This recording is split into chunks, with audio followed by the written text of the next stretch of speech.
আরজি করে তরুণী চিকিৎসক ধর্ষণ এবং খুনের ঘটনায় 1 বছর অতিক্রান্ত হয়ে গেছে। সিবিআই তদন্ত প্রক্রিয়ার মাধ্যমে তদন্ত চললেও এখনো বিচার পায়নি এমন, এবং সেই বিচারের দাবিতে কিন্তু পথে রয়েছেন অভয়ার বাবা মা। এবং আজ অর্থাৎ 9ই আগস্ট, অর্থাৎ এই দিনেই আরজি করে যে নৃশংস ঘটনা ঘটেছিল সেই দিনেই, অর্থাৎ আজকের দিনে দাঁড়িয়ে রাজ্যের বিরোধী দলনেতা শুভেন্দু অধিকারীর ডাকে তার বাবা মা কিন্তু আজ নবান্ন অভিযানের ডাক দিয়েছেন। ইতিমধ্যেই শুভেন্দু অধিকারী তিনি বিধানসভা থেকে বেরিয়ে সাংবাদিক সম্মেলন করছেন এবং সেখানে দাঁড়িয়ে তিনি বললেন যে আজকে নবান্ন অভিযান হবেই, এবং যেখানে যেখানে ইতিমধ্যে একাধিক জায়গা থেকে কিন্তু তার বাবা মা যখন সোদপুর থেকে আসছিলেন সেখানে একাধিক জায়গায় তাকে বাধার মুখে পড়তে হয়, পুলিশই বাধার মুখে পড়তে হয়, এমনটাও অভিযোগ রয়েছে। এবং তিনি এও বলছেন যে অবশ্যই আজকে যে নবান্ন অভিযান, কারণ তিনি খবর পাচ্ছেন জায়গায় জায়গায় পুলিশের ব্যারিকেড দেওয়া রয়েছে, সেই সমস্ত জায়গাকে অতিক্রান্ত করে এই মুহূর্তে কিন্তু যাবেন। এবং এই মুহূর্তে শুভেন্দু অধিকারী তিনি কিন্তু একেবারেই বিধানসভা থেকে বেরিয়ে তিনি কিন্তু প্রথমে ডরিনা ক্রসিং তার বাবা মায়ের সঙ্গে দেখা করবেন এবং তারপরে কিন্তু নবান্ন যাত্রা, অর্থাৎ নবান্ন অভিযানে কিন্তু পদযাত্রায় কিন্তু তার বাবা মাকে নিয়ে হাঁটবেন। ক্যামেরায় মোহিত শেঠের সঙ্গে বিক্রান্ত রায় ও আদিত্য মজুমদারের রিপোর্ট, জজবাত 24 বাংলা, কলকাতা। সকাল থেকে দেখতে পাচ্ছি কন্টেনার দিয়ে আটকে দেওয়া হচ্ছে রাস্তা, ঝালাই করা হচ্ছে রাস্তা। কি মনে হয় নবান্ন অভিযান হোক, পুলিশ চায় না এভাবে বাধা দেবে? ভয় পেয়েছে, মারাত্মকভাবে ভয় পেয়েছে।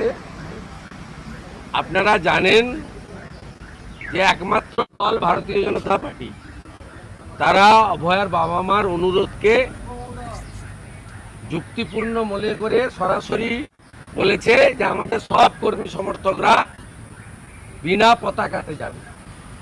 পরিবার একা নয়, আমরা আছি। বাকিরা তো কোনো ভূমিকা পালন করেননি। এরপরে স্বতঃস্ফূর্ত জনগণ আছে।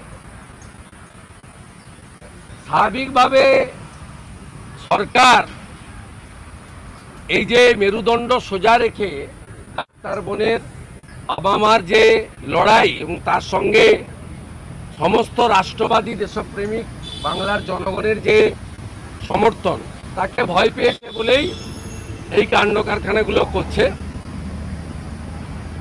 আজকের জন্য কত টাকা হোম ডিপার্টমেন্ট থেকে খরচ হলো, তথ্য জানার অধিকার আইনে আমরা সেটা জানতে চাইব এবং প্রকাশ্যে আনার ব্যবস্থা করব।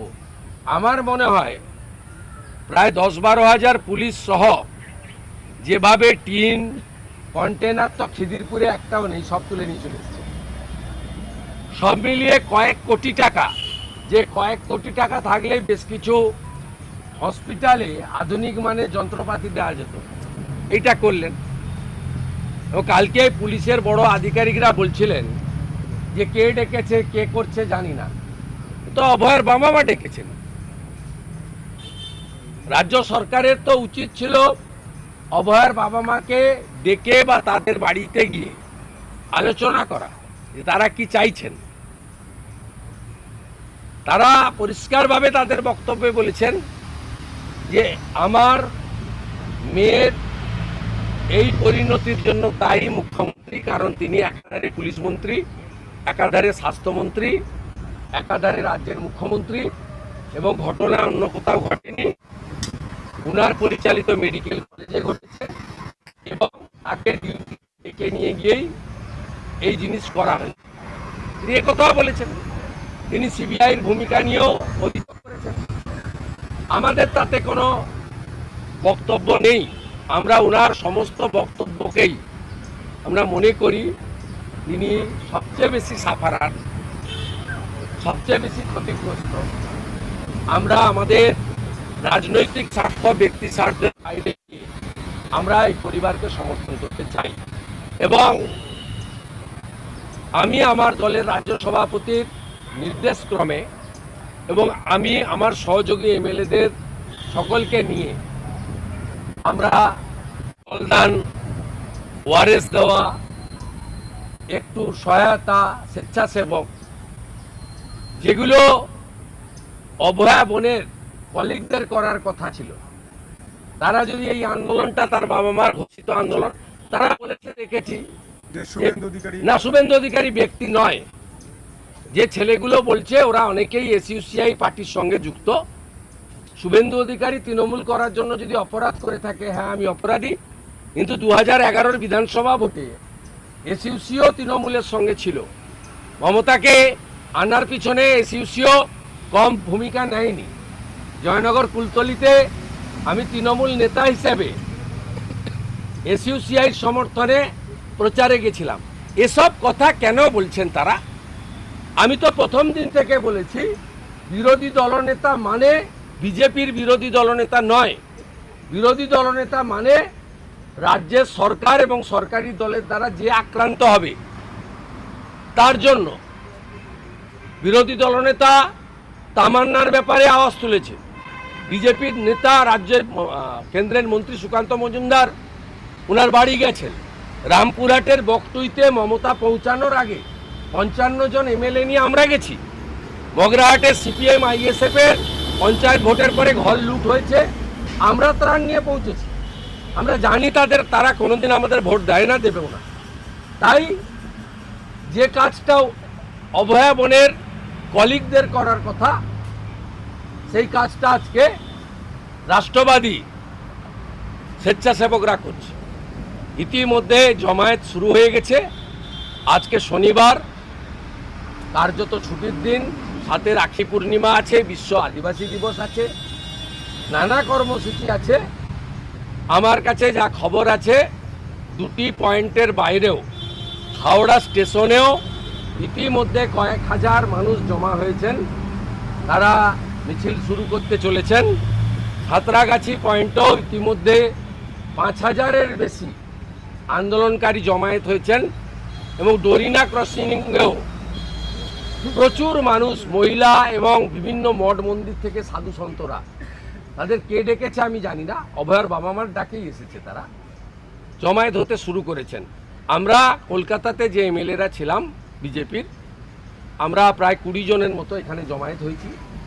আমরা এখানে বিশ্ব আদিবাসী দিবস পালন করলাম। আমরা আর খানিকক্ষণ পরে এখান থেকে গিয়ে ডোরিনাতে ওনার বাবা মার সঙ্গে অংশগ্রহণ করব।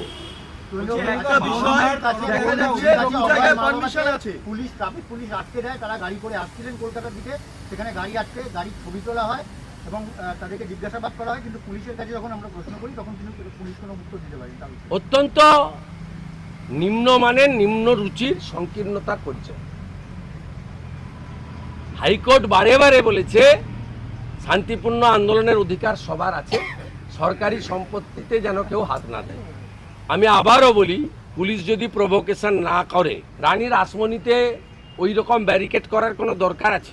ব্যারিকেডটা তো আপনারা ফোর্ট উইলিয়ামের কাছে দিয়েছেন, যেখানে আপনার নবান্ন যাওয়ার রাস্তা শুরু হচ্ছে, ওইখানে আটকে যাবে।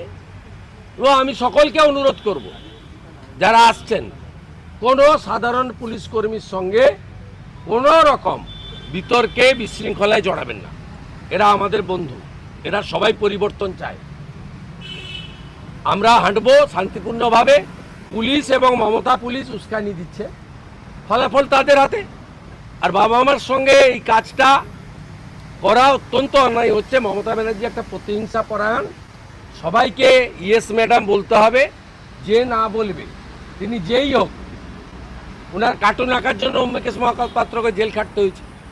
একাধিক news channel, portal, electronic channel, তারা আপনারা ভুগছেন, যে কোনো কথা বললেই ভুগছেন। আর পুরস্কৃত কারা হচ্ছে? অভয়াকে তাড়াতাড়ি পুড়িয়ে দেওয়া পানিহাটির সোমনাথ কাউন্সিলর থেকে চেয়ারম্যান হচ্ছেন। অনুব্রত মণ্ডল, তিনি যেহেতু পুলিশের আইসি এবং আইসির স্ত্রী এবং মা তুলে কথা বলেছিলেন, তার সিকিউরিটি বেড়েছে, তিনি জেলার কনভেনার, মানে জেলার মুখ্য ব্যক্তি হয়েছেন, প্রাইজ পোস্টিং পেয়েছেন। সেই জন্য সবাই বলছে ধর্ষকদের প্রোটেক্টরকে মমতা ব্যানার্জি, আবার কে? ধর্ষকদের বড় দামি ছাত্তাকে, আশ্রয়দাতাকে মমতা ছাড়া আবার কে? একটা অভিযোগ করা হচ্ছে যে পানিহাটি এলাকায় তাদের পুরো এক ঘরে করে রাখা হয়েছে, যারা দোকানদারদের সঙ্গে কথা বলতে দেওয়া হয় না, এটা গোটাটাই তৃণমূল করছে, এমনটা অভিযোগ তার বাবা মা করছে। এক ঘরে করে রাখা হয়েছে, অত্যন্ত মর্মান্তিক, অত্যন্ত মর্মান্তিক, এবং এটা নিন্দা করার কোনো ভাষা নেই।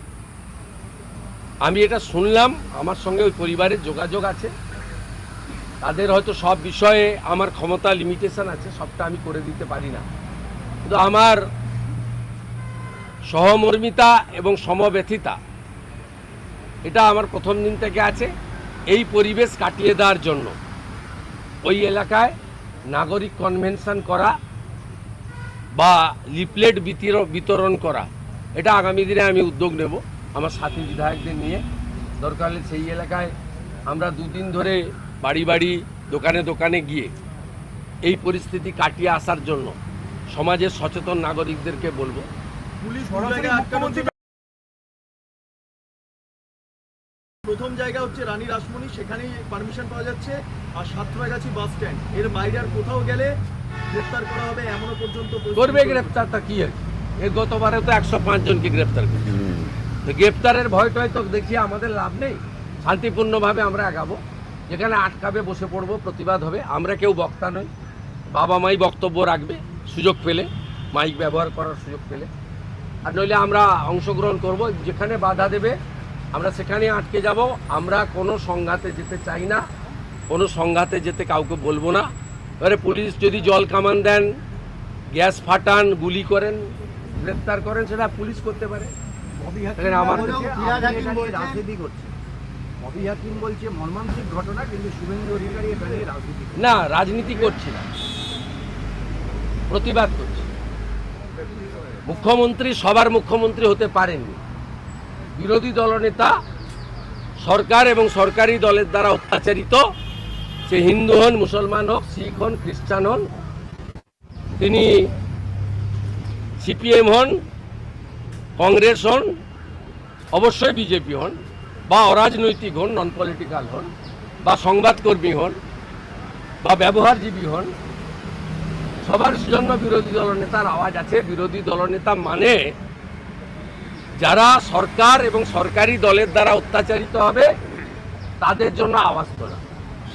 কালকে সাঁতরাগাছিতে আমি আসার পথে আওয়াজ তুলেছি। একটা নন পলিটিক্যাল সংগঠন সনাতন প্রহরী, তারা ক্যাম্প বানাচ্ছিল। আজকে যারা সাঁতরাগাছিতে স্টেশনে নামবে তাদের জল দেওয়ার জন্য এরা ভেঙে দিয়েছিল। আমি প্রতিবাদ করেছি। অর্থাৎ যে কাজটা মমতা ব্যানার্জির করা উচিত, ভোটের সময় ইলেকশন হয়, ভোটে যে বেশি ভোট পায় 51 পায় সেই জেতে, যে 49 পায় সে হারে।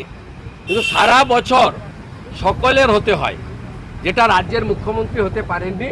আমি বিরোধী দলনেতা আমার সাথীদের নিয়ে চেষ্টা করি, এটাই বিজেপির নীতি। বিজেপি আমাকে এই নীতিতে দীক্ষিত করে, শিক্ষিত করে বিরোধী দলনেতার দায়িত্ব দিয়েছে, আমি সেটাই পালন করি।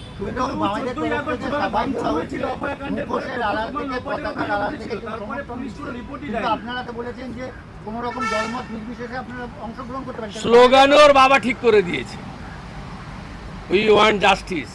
দফা 1 দাবি 1 মুখ্যমন্ত্রীর পদত্যাগ, বিচার চাই, বিচার দাও। এর বাইরে একটাও স্লোগান হবে না। কোনো রাজনৈতিক পতাকা নেই।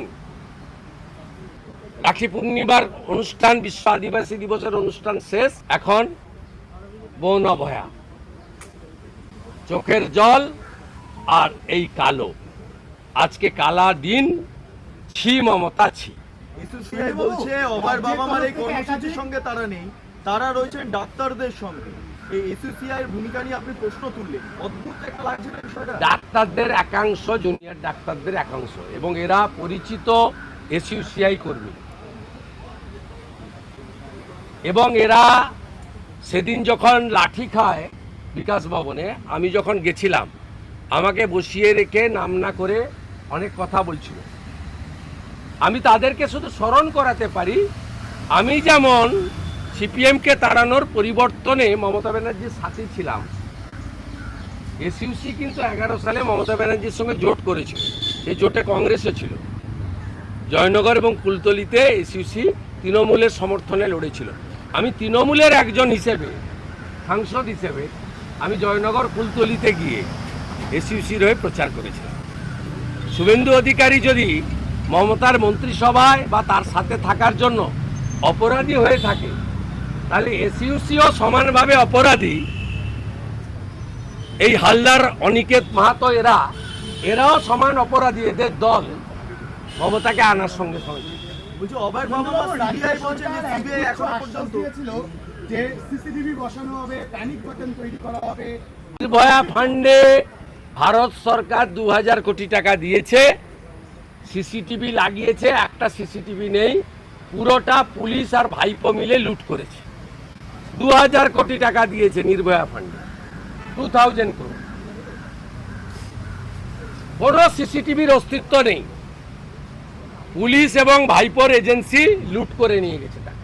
শাস্তির কয়েকদিন আগে গেলেন অভয়ের বাবা মা, সিবিআই এর সিসিটিভি বলছে না, সারা কলকাতা জুড়ে সিসিটিভি বসানো হয়েছে, তো নবান্ন অভিযান কি? আমি আপনাকে বলি, সিবিআই তদন্ত হয়েছে হাইকোর্টের নির্দেশে।